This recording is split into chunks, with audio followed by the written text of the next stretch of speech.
Hello guys, तो कैसे हैं आप सभी। तो आज की कहानी शुरू करने से पहले अगर आप मेरे चैनल पर न्यू हैं तो प्लीज़ उसे सब्सक्राइब ज़रूर कीजिएगा। तो आज की कहानी शुरू करते हैं।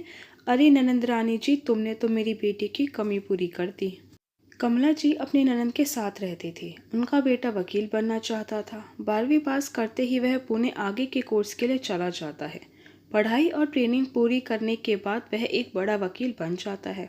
वो घर वापस आकर अपनी माँ को बताता है कि माँ, मैं वकील बन गया हूँ और मुंबई जाना चाहता हूँ नौकरी करने के लिए, और मैंने एक लड़की भी पसंद कर रखी है। उसका नाम सपना है और मैं उसी से ही शादी करना चाहता हूँ। तो माँ ने भी शादी के लिए हाँ कर दी। दोनों पक्षों की सहमति से शादी संपन्न कर दी गई और अब बेटा बहू दोनों मुंबई जाने की तैयारी करने लगे। तो बेटा कमला जी से कहने लगा कि माँ, आप भी हमारे साथ मुंबई चलो। उनकी बहू सपना ने तो ऊपरी मन से कहा था और वह डर भी रही थी कि सच में कहीं कमला जी उनके साथ चलने के लिए हाँ ना कर दे। पर कमला जी ने कहा, बेटा तुम्हारी बुआ अकेली रह जाएगी, मैं तुम्हारे साथ नहीं चल सकती। बहू बेटे दोनों मुंबई चले जाते हैं। कमला जी अपने ननद से बहुत प्यार करती थी। जब कमला जी इस घर में शादी करके आई थी तब उनकी ननद छोटी थी। इनके भैया ने अपनी बहन की शादी बड़े ही धूमधाम से करी थी। पर साल भर बाद ननद जी के पति के गुजर जाने के बाद ससुराल वालों ने उन्हें अपने साथ रखने से मना कर दिया। बोले, हम इसे अपने साथ नहीं रख सकते। अगर आपको कोई कैश चाहिए तो वह हम दे सकते हैं।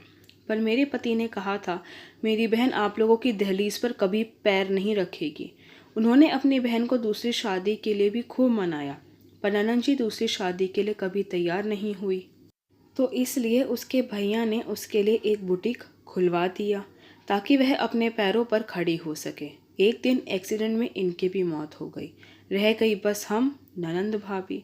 बेटे के पुणे चले जाने के बाद हम लोगों को ज़्यादा जगह की ज़रूरत नहीं थी, इसलिए नीचे के एक कमरे में बुटीक और बाकी 2 कमरों में हम रहने लगी, और ऊपर का फ्लोर हमने किराए पर दे दिया। आराम से गुजर बसर हो रही थी। दोनों ननंद भाभी की जिंदगी आराम से कट रही थी क्योंकि दोनों को एक दूसरे के साथ की आदत हो गई थी। कुछ बुटीक में औरतों का आना जाना लगा रहता था। आज बेटे बहू की शादी को 2 साल हो गए हैं, पर ना ही बेटे बहू हमसे मिलने यहाँ आए, ना ही उन्होंने हमें कभी वहाँ बुलाया उनसे मिलने के लिए। कुछ समय बाद मेरे बेटे के यहाँ बेटा हुआ तो उन्हें माँ की ज़रूरत महसूस हुई और माँ को बुला लिया।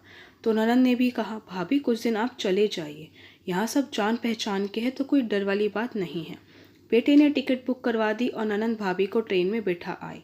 क्योंकि कमला जी ज़्यादा पढ़ी लिखी नहीं थी, इसलिए आगे बेटा लेने आ गया। अपने बेटे से मिलकर कमला जी बहुत खुश हुई और घर जाकर पोते को देखा तो निहाल हो गई।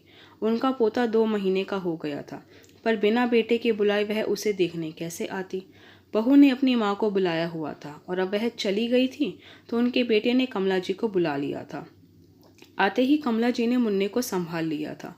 अब सपना की भी ऑफिस की छुट्टियां खत्म होने वाली थी, तो बहू ने धीरे धीरे कमला जी को वहाँ कैसे क्या बनाते हैं, कैसे घर को हैंडल करना है, सब सिखा दिया। मेड बर्तन सफाई करके चली जाती थी।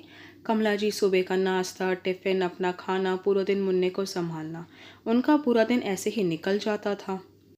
2 महीने हो गए थे उन्हें यहाँ आए हुए। शुरू शुरू में तो बेटा कभी पूछ भी लेता था कि माँ, आपने खाना खा लिया या कुछ और तो नहीं चाहिए, पर अब उन दोनों को काम के अलावा कमला जी से कोई मतलब नहीं था। छुट्टी वाले दिन भी मुन्ने को माँ के पास छोड़कर दोनों घूमने चले जाते। एक बार भी ये नहीं कहते कि चलो माँ, आपको भी मुंबई घुमा कर लाते हैं। एक दिन ननंद से बात करते हुए कमला जी रो पड़ी। तो उसने पूछा, क्या हुआ भाभी, तो वह सारी बात उसे बता देती हैं। तो ननंद कहती है, तुम कहो ना उनसे, तुम्हें वापस जाना है। तो कमला जी कहती है, मैंने कहा था। तो बेटे ने कहा, चली जाना माँ, इतनी भी क्या जल्दी है। तो ननंद कहती है, भाभी मैं आपके टिकट बुक करवा देती हूँ और आप यहाँ वापस आ जाना। दोनों आपस में सलाह करके सारी बातें कर लेती हैं। रात को कमला जी बहू बेटे को दूध देने उनके कमरे में जाती है तो सपना को कहते हुए सुनती है कि तुम मकान के कागज़ कब तैयार करवाओगे और कब माँ के साइन उन पर लोगे। तो बेटा कहता है, वह तो ठीक है सपना, पर बुआ जी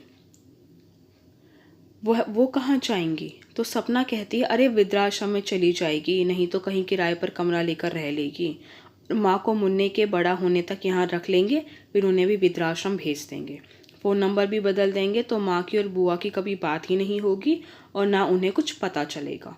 कमला जी सारी बातें सुनकर सन्न रह जाती हैं, पर उस समय वह कुछ नहीं बोलती। सुबह चुपचाप सारा काम करती है। दोपहर को ननंद का फ़ोन आता है कि भाभी, बाहर मेरी एक दोस्त का भाई खड़ा है, दरवाज़ा खोलकर उससे अपने टिकट ले लो और वह आपको रेलवे स्टेशन तक छोड़ आएगा। कमला जी मुन्ने को पड़ोस में यह कहकर कि अभी 1 घंटे में आ जाऊंगी, उसे वहां छोड़कर हिम्मत करके रेलवे स्टेशन पहुंच जाती है और आगे से उसकी ननंद उन्हें लेने आ जाती है। वह अपने ननंद को देखकर खूब रोती है, सारी बातें उसे बताती है तो ननंद उन्हें पानी पिलाकर चुप करवाती है। ऑफिस से आने पर बेटे के पहले तो कुछ समझ नहीं आता, सोचता है कि माँ कहीं बाहर चली गई होगी कुछ सामान लेने, पर जब पड़ोसी मुन्ने को वापस देने आते हैं तो वह सोच में पड़ जाता है। फिर सपना ऑफिस से घर आती है तो वह उसे सब बताता है, तो सपना कहती कि क्या तुमने माँ का सामान देखा। जब वह माँ का सामान देखते हैं तो सब सामान गायब होता है। तो वह घर फ़ोन करते हैं तो बुआ फ़ोन उठाती है, तो वह पूछता है, बुआ माँ वहाँ आई है। तो बुआ कहती है, हाँ आई है, और वह अब तुम्हारे पास कभी वापस नहीं आएगी। तुमने मेरी भाभी को नौकरानी समझा था, शर्म नहीं आई तुम्हें ऐसा व्यवहार करते हुए। बुआ को बोलते देख बेटा कहाँ पीछे रहने वाला था, बोला, बुआ आपने ही मेरी माँ के कान भरे हैं। तो कमला जी ननंद के हाथों से फ़ोन ले लेती है और कहती है, क्या कहूँ, तुझे बिल्कुल शर्म बेचकर खा गया है क्या। मकान को भी अपने कब्जे में करने के चक्कर में लगा हुआ है। अब कभी यहाँ पर पैर भी रखा तो पैर तोड़ दूंगी तेरे। यह मेरा घर है और इसे मैं अपनी बेटी जैसी ननंद को दूंगी, और तुमने कुछ पछड़ा डाला तो छोड़ूंगी नहीं तुझे। यह कहकर वह फ़ोन काट देती हैं। तो ननंद कहती है, भाभी आपने ऐसा क्यों कहा, यह सब उसी का तो है। तो भाभी कहती है, क्यों, तुम भी तो मेरी बेटी हो, तुम्हें जन्म भले ही नहीं दिया मैंने तो क्या हुआ। तुम्हारे भैया हमेशा कहते थे छोटी तो मेरी बेटी जैसी है, इसे तो मैं कभी भी कोई कमी नहीं होने दूंगा। अब वह नहीं है तो क्या हुआ, मैं तो हूँ। कल ही यह मकान तेरे नाम कर दूंगी, आराम से रह, जिंदगी जी, तुझे किसी की तरफ देखने की कोई ज़रूरत नहीं है, इतने तेरी भाभी है। फिर दोनों गले लग जाती हैं। कमला जी मन ही मन सोचती हैं कि मेरे पति जो कहा करते थे कि छोटी मेरी बेटी जैसी है, आज सही में मेरी ननद ने बेटी के सारे फ़र्ज़ निभाए हैं।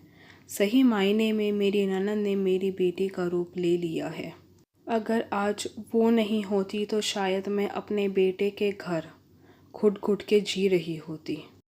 आई होप गाइस कि आपको मेरी वीडियो पसंद आई। अगर आपको मेरी वीडियो पसंद आई तो प्लीज़ उसे लाइक ज़रूर कीजिएगा, शेयर कीजिएगा, मुझे कमेंट करके बताइएगा कि आपको मेरी वीडियो कैसी लगी।